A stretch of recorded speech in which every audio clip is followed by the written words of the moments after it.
Hello दोस्तों, good evening. कैसे हैं? उम्मीद करते हैं बढ़िया होंगे। तो इसमें मैं आपको बताऊंगा जीडीपी के बारे में। तो बोर्ड पे लिखा हुआ भी है, लेकिन इसको हम आपको समझा देंगे सिंपल भाषा में। तो आइए जानते हैं कि जीडीपी क्या है।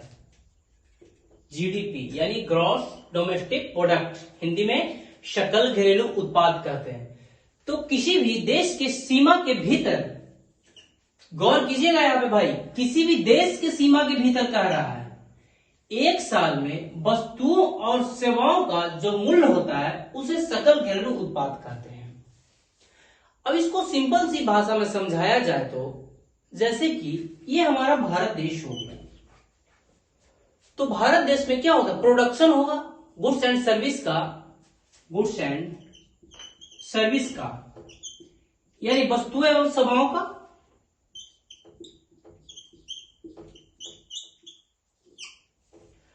और इसको क्या किया जाएगा? एक मूल्य में निकाल लिया जाएगा, इसी को जीडीपी कहते हैं।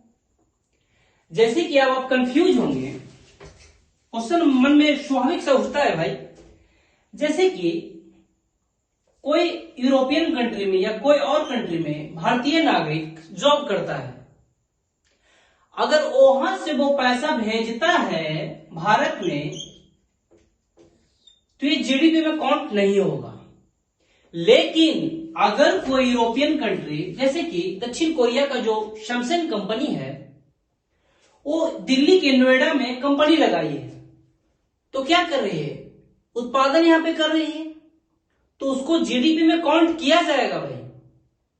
लेकिन अगर कोई भारतीय नागरिक विदेश में काम कर रहा है और अपने घर पे पैसा भेज रहा है, तो उसको जीडीपी में काउंट नहीं किया जाएगा। समझ पा रहे हो ना आप? तो जीडीपी जो है इसको मिटा देते हैं। तो वस्तुओं और सेवाओं का जो उत्पादन होता है, जो प्रोडक्शन होता है, तो 3 क्षेत्र में होता है। Primary sector, secondary sector, tertiary यानी तृतीय क्षेत्र, प्राथमिक क्षेत्र, द्वितीय क्षेत्र, तृतीय क्षेत्र। तो इन दोनों से जो होता है वस्तुओं का उत्पादन होता है भाई।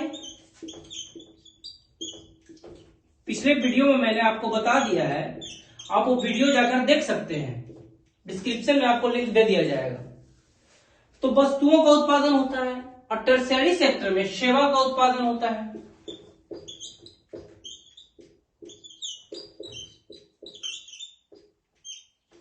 अब ये तीनों को मिलाकर, जो ये तीनों है, रुपये में काउंट कर लिया जाता है।